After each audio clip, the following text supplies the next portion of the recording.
কি আজকে এত বেলা হতে চললো কিন্তু সবাই এখনো পর্যন্ত এলো না।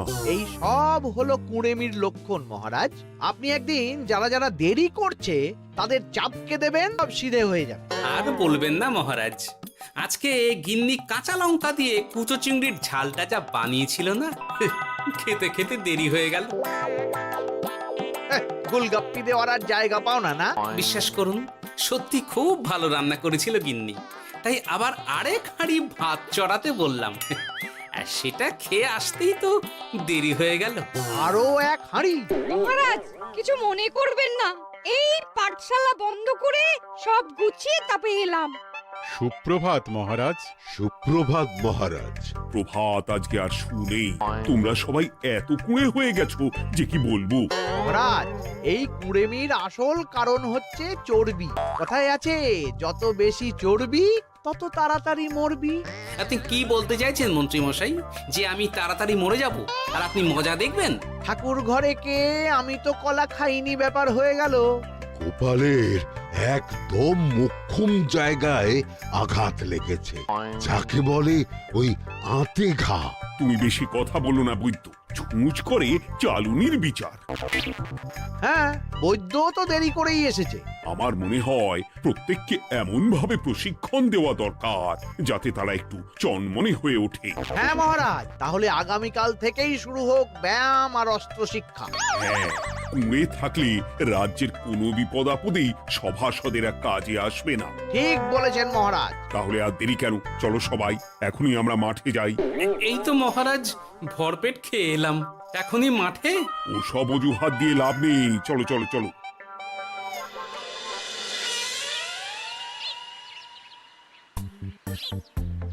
এবার সবাই সারিবদ্ধভাবে দাঁড়িয়ে পড়ো। কি গোপাল কোথায়? মহারাজ, গোপাল আপনার পিছনে দাঁড়িয়ে আছে, চুপি চুপি। এই এই এই গোপাল, যাও যাও মাঠের মাঝখানে গিয়ে দাঁড়াও। এই চাঁদি ফাটা রোদে কেন মহারাজ সুস্থ শরীরকে ব্যস্ত করছেন? এইসব বাজে কথা শুনতে চাই না। শুয়ে বসে থেকে শরীরের কি অবস্থা করেছো? শরীরের নাম মহাশয়, যা সবে তাই সয়। তুমি যাবে না, তোমাকে এক্ষুনি বরখাস্ত করব। কি জ্বালা! যেখানে আমার সব কাজ বুদ্ধি দিয়েই হয়ে যায়, সেখানে গায়ের জোরের কি দরকার? হ্যাঁ, এই গোপাল, আমি 1 থেকে 3 অব্দি গুনবো, তারপরে সবাই এই মাঠের ধার বরাবর 5 বার পাক দিয়ে দৌড়বে। ঠিক আছে মহারাজ, আমি প্রস্তুত। আমি রোগা পটকা আছি, কোনো সমস্যাই হবে না। হয়ে গেল। সবাই প্রস্তুত? 1 2 3। কি হলো গোপাল, দৌড়াও দৌড়াও। মহারাজ, এর থেকে বেশি জোরে পারবো না। আই, কে আছো? একটা কঞ্চি দাও। এই সেরেছে। বেশ হয়েছে, বেশ হয়েছে। ব্যাটার এবার চর্বি কমবে। কি হলো গোপাল, হ্যাঁ হয়ে গেল? হ্যাঁ?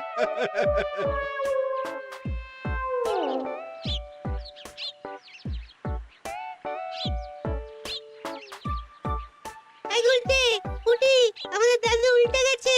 হ্যাঁ, তাই তো দেখছি। চল চল গিয়ে দেখি। উফ, চেহারার কি অবস্থা বানিয়েছো গোপাল, হ্যাঁ? এতটুকু দৌড়তে গেলেই চিটপটাং। তাড়িয়ে দিন মহারাজ, এরকম বেঢপ চেহারা সভাসদকে আমাদের দরকার নেই। না না, তা বললে হবে নাকি গোপাল, তুমি এক্ষুনি বাড়ি চলে যাও, কালকে আবার মাঠেই দেখা হবে। এই দাদু, বাড়ি চলো। ওরে বাবারে!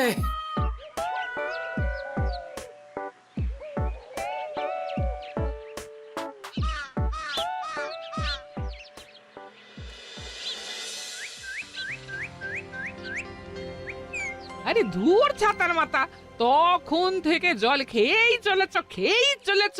কি হয়েছে সেটা বলবে তো? শরীর চর্চা হয়েছে, শক্তি খরচা হয়েছে, আর পারছি না। উফ, বাপরে বাপ, কি পায়ে ব্যথা! এই জন্যেই আমি বলি বাপু, একটু বপুটাও নড়াও, কিন্তু কার কথা কে শোনে? ওরে বাবা, অকারণে সুস্থ শরীর ব্যস্ত করবো কেন বলো তো? বেশি নড়াচড়া করলেই আয়ু কমে যায়। তোমার এই বাজে কথা কোন শাস্ত্রে লেখা আছে শুনি? শাস্ত্রে কেন যাব, বাস্তবে জলজান্ত উদাহরণ আছে। আমি মানতে পারছি না। হুম, মানতে পারছি না বললে তো হবে না, তোমাকে মানতেই হবে। বেশ, প্রমাণ করো। আমি যদি তোমাকে প্রমাণ করে দিতে পারি, তাহলে আজ থেকে বাড়ির বাজার দোকান করার দায়িত্বটাও তোমাকেই নিতে হবে। দিদা, তুমি তো ফেঁসে যাবে, দাদুর সঙ্গে বাজি লড়বে না। এই বাদ দে তো, তোর দাদু আগে প্রমাণ করুক যে বেশি নড়াচড়া করলে বয়স কমে। হ্যাঁ তাহলে বাজি? হ্যাঁ, বাজি। আচ্ছা ঠিক আছে, বেশ। তুমি তুমি কি একটা পশুর নাম বলো তো, যারা খুব তাড়াতাড়ি দৌড়য়? ঘোড়া, হরিণ, চিতাবাঘ আরো আছে। আচ্ছা, এবার সবচেয়ে আস্তে আস্তে কোন পশু চলে, এরকম একটা পশুর উদাহরণ দাও। কেন, কচ্ছপ? এই তো পেয়ে গেছে উত্তর। এবার তুমি বলো তো, কচ্ছপ কত বছর বাঁচে, আর ঘোড়া, হরিণ, চিতাবাঘ এরা কত বছর বাঁচে? চিতাবাঘ, ঘোড়া কেউই 30 বছরের বেশি বাঁচে না, কিন্তু কচ্ছপ 300 বছরও বেঁচে থাকে। হেরেছে, হেরেছে, আমার বউ হেরেছে। উফ, জীবনের কত বড় চাপ নেমে গেল। হ্যাঁ, এই তুমি আমাকে এভাবে হারালে? তখনই বললাম দাদুর সঙ্গে বাজি লড়তে যেও না। নাও, এবার খেলা সামলাও।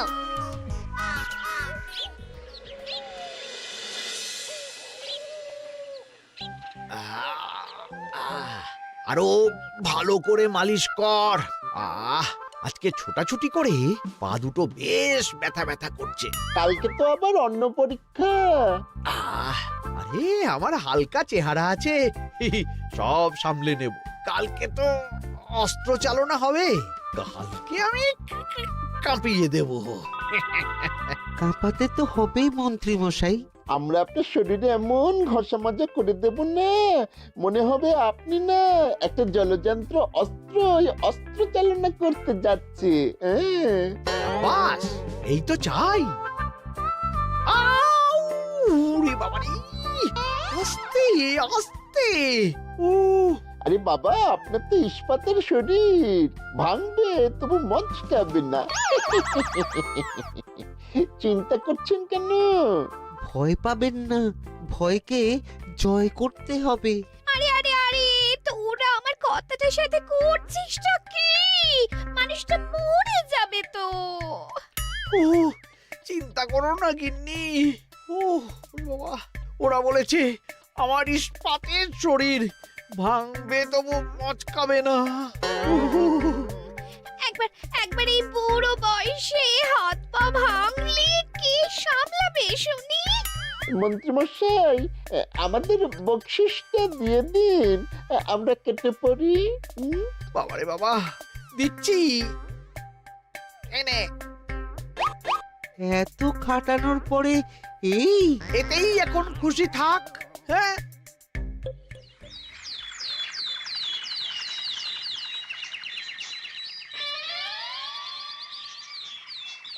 এবার তোমাদের সকলকে অস্ত্র শিক্ষা দেওয়া হবে। উফ, রোজ রোজ কি জ্বালাতনে পড়েছি, বাপরে বাপ। বাবা মা কাউকে ডাকার দরকার নেই, ভালো না লাগলে রাজসভা চাকরি ছেড়ে চলে যাও। মহারাজ, এটা তো উচিত নয়। যে যেটাই পারদর্শী তাকে সেটাই করতে দিন না। একটা বাঁদরকে যদি আপনি বলেন শিকার করে মাংস খেয়ে দেখা, সে কি পারবে মহারাজ? মহারাজ, গোপাল একটু বেশি কথা বলছে, ওকে আপনি বের করে দিন। আমি তোমার কথায় গলবো না গোপাল, তোমাদের সবাইকে এখন অস্ত্র শিক্ষা শিখতেই হবে। কর্তার ইচ্ছায় কর্ম, এখন তো আমার আর কিছুই বলার নেই। তাহলে আর দেরি কেন, তোমরা সবাই একটা করে ঢাল আর একটা করে তলোয়ার তুলে নাও। সেনাপতি, বলুন মহারাজ। তুমি সকলকে অস্ত্র শিক্ষা দেবে, তলোয়ার চালানো শেখাবে। এক এক করে প্রত্যেকে তোমার কাছে যাবে আর এক এক করে তুমি সবাইকে তলোয়ার চালানো শেখাবে। আচ্ছা মহারাজ, তাহলে ওই সবার প্রথমে চলে আসুন মন্ত্রী মশাই। হ্যাঁ, আমি প্রস্তুত। আমার শরীর ইস্পাতের মতো, ভাঙবো তবু মচকাবো না।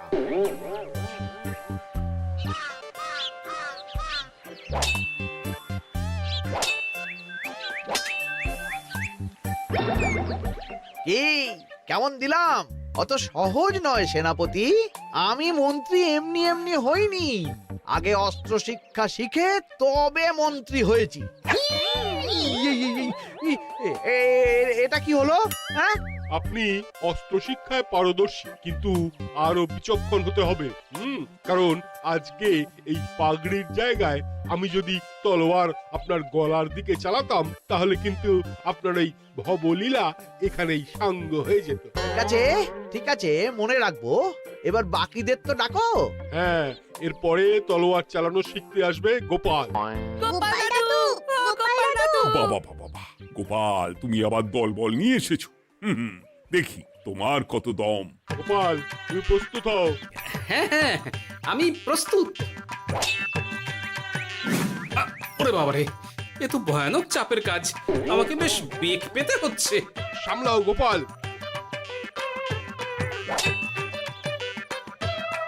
না, আমাকে অন্য রাস্তা দেখতে হবে।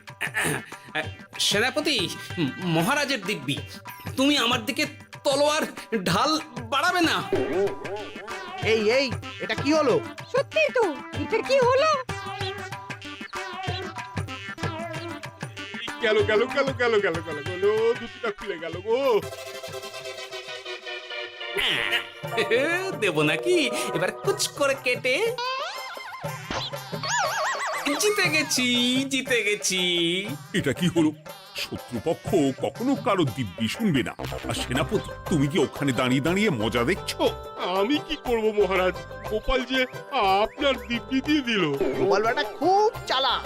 তাহলে এখন উপায়? ওসব গোপাল তোমাকে বোকা বানাবার জন্য করেছে। তুমি ধুতি ঠিক করে আবার লড়াই চালিয়ে যাও। যথাজ্ঞা মহারাজ।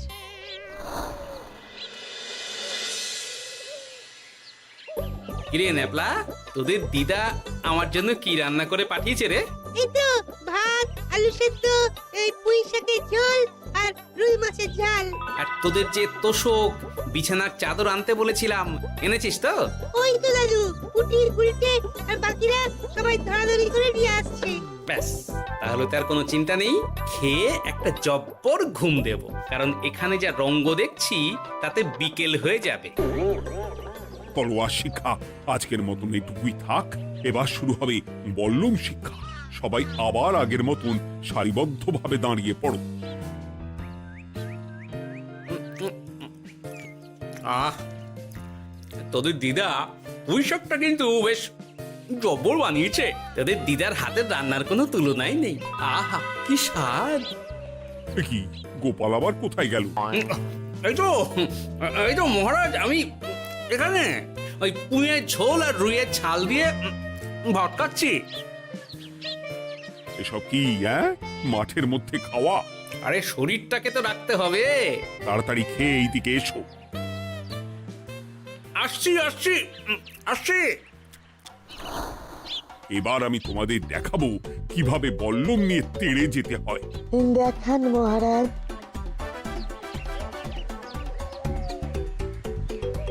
এ তো খুবই সোজা মহারাজ। ঠিক আছে, তাহলে বল্লম নিয়ে তেড়ে যাও দেখি। দিন, আপনার হাতের বল্লমটাই দিন।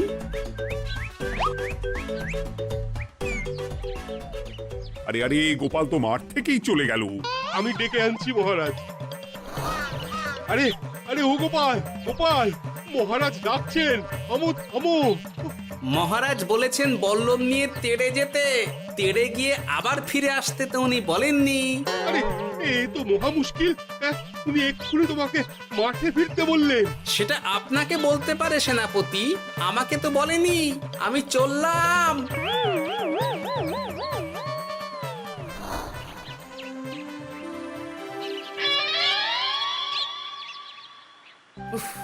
বাবারে বাবা, কি ঝক্কি! অনেক বুদ্ধি করে মাঠ থেকে খাটে চলে এসেছি। আমি আর উঠছি না। এ কি বলি, তোমাদের তো এখন অস্ত্র শিক্ষা নেওয়ার কথা। হ্যাঁ, তোমার বলা নেই, কোয়া নেই, অমনি বাড়ি চলে এলে। আরে বাবা, ওইসব অস্ত্র শিক্ষা মানেই সুস্থ শরীরকে ব্যস্ত করা, অসহ্য খাটনি, অযথা কষ্ট। কষ্ট করলে তবেই কেষ্ট পাওয়া যায়। হ্যাঁ, তোমায় আমি আগেও বুঝিয়েছি, যেখানে বুদ্ধি কথা বলে সেখানে দেহের শক্তি নীরব দর্শক গিন্নি। আরে বাবা, সে না হয় বুঝলাম, কিন্তু মহারাজ তো ভালোর জন্য সবাইকে অস্ত্র শিক্ষা দেওয়ার চেষ্টা করছে না। আরে বাবা, যার যা কাজ তাকে সেটা করালেই পারে। মহারাজ তো সেটা বুঝতেই চাইছেন না। আমি এখন ঘুমো।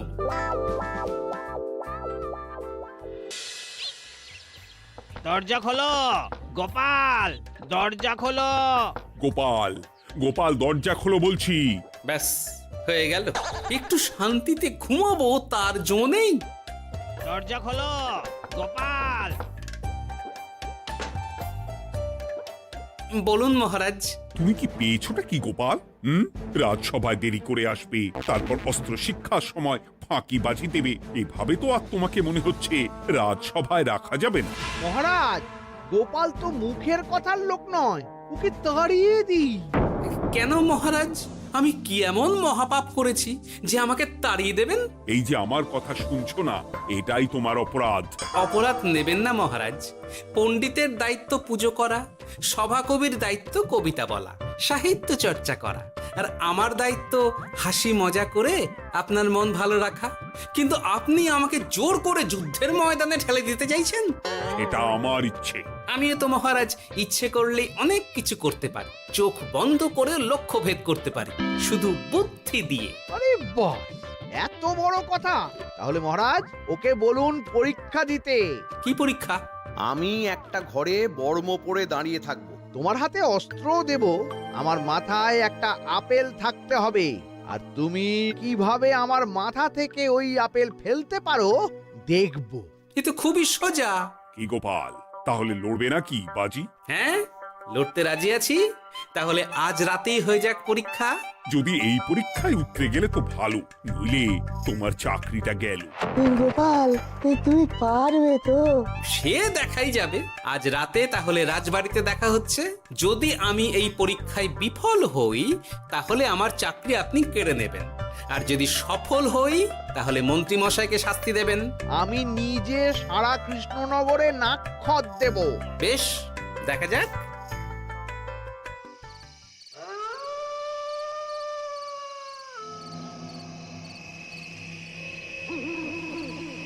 কি মন্ত্রীমশাই, ব্যবস্থা সব ঠিকঠাক হয়েছে তো? হ্যাঁ, এবার শুধু গোপালের পরীক্ষার পালা। আমি তাহলে বাইরে গেলাম, গোপালকে পাঠিয়ে দিচ্ছি।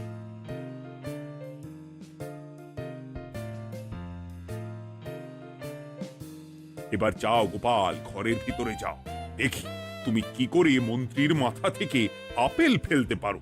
আপনি তো শুধু আমার চোখ ঢেকেছেন, আমার নাক মুখ কানও ঢেকে দিন, যাতে ঘ্রাণেন্দ্রিয় শ্রবণেন্দ্রিয়েরও সাহায্য না নিতে পারি। বেশ, তাহলে তাই হোক। আয়, কে আছো? গোপালের মুখ নাক আর কান ঢাকো। যথা আজ্ঞা মহারাজ। একটু মোটা কাপড় দিয়ে নাক মুখ ঢাকো, হ্যাঁ, যাতে সেভাবে আপেলের গন্ধ না পাই। বেশ বেশ।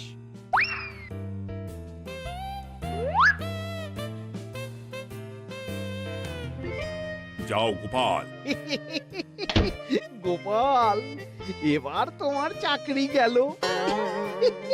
এবার তুমি কি করবে? কি করবে? দৌড় ঝাঁপে ফাঁকিবাজি? হ্যাঁ?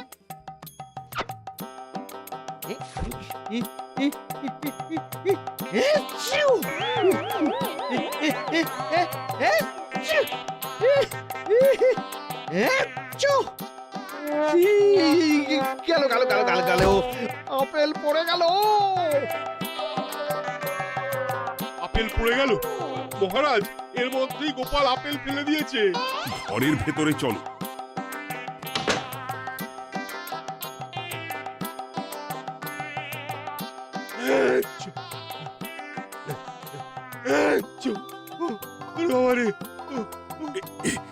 কি ওরে বাবারে বাবা, কি ঝাঁজ! ওরে বাবারে বাবা। কি মহারাজ, দেখলেন তো গোপালের চমক? অস্ত্র ছাড়াই আপেল ফেলে দিলাম। কি, এটা তো তুমি নীতি বিরুদ্ধ কাজ করেছো। সারা ঘরে নস্যি ছড়িয়ে দিয়েছো। মহারাজ, হাত থেকে আপেল পড়ে গেছে। এবার সারা কৃষ্ণনগরে নাক্ষত দিতে হবে। সত্যি সত্যি গোপাল, বুদ্ধিতে তোমার জুড়ি মেলা আভার। আমার নাম গোপাল ভাঁড়। একটা কথা মনে রাখবেন, কেউটে সাপের লেজে পা দেবেন না, আর গোপালের কাজে বাধা দেবেন না। যে কাজ বুদ্ধি দিয়ে করা যায় তার কাছে শক্তি ছোট্ট শিশু মাত্র। সত্যি গোপাল, আজ তুমি সেটাই প্রমাণ করে দিলে। আর আজ থেকে তোমাকে তোমার ইচ্ছার বিরুদ্ধে খাটাবো না। তুমি খাও দাও, ভুড়ি বানাও। যার যা কাজ সে তাই করবে। যেমন এখন মন্ত্রী মশাই নাক্ষত দেবেন। হ্যাঁ, ভুল করে বাজি ধরে ফেলেছি, এখন নিজেই চাপে পড়ে গেলাম। তাহলে আর দেরি কেন? নাক্ষত এখন থেকেই শুরু হোক। কৃষ্ণনগরের রাস্তা শেষ হতে হতে সকাল হয়ে যাবে।